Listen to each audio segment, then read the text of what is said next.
This scriptural meditation is based on a scripture from the Acts of the Apostles. And the scripture is, "And the multitude of them that believed were of one heart and one soul."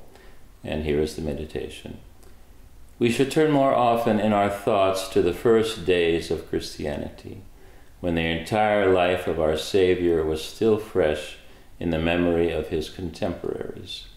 Unfortunately, this memory faded too quickly, and the spirit of unity and love which existed between the first followers of Christ evaporated. How far we are now from having one heart and one soul. It is precisely questions of faith which most often give rise to enmity and feuding among those who should be united in one common, all-encompassing, all-embracing faith. If we understand and feel many things differently in the area of religion, we should, however, remember that God is one for everyone, and that a common faith which unites people should lead us to unanimity and not enmity. In leaving this earth, our Savior left his disciples a sacred testament. He said, "Peace I leave with you, my peace I give you." And it's frightening to think how few Christians have been able to abide by it.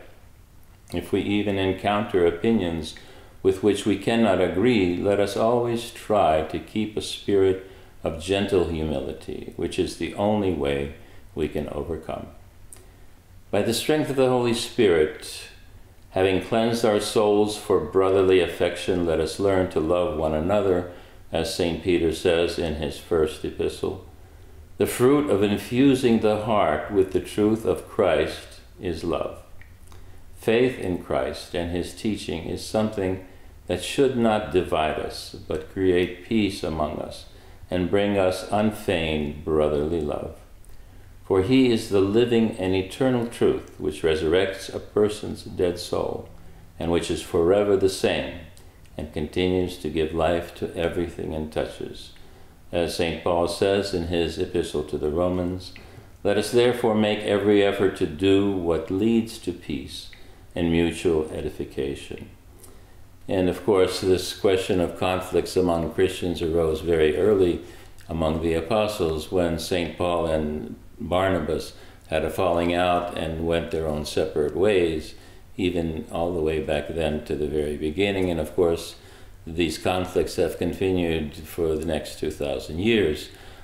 So we should certainly try to be not to support them.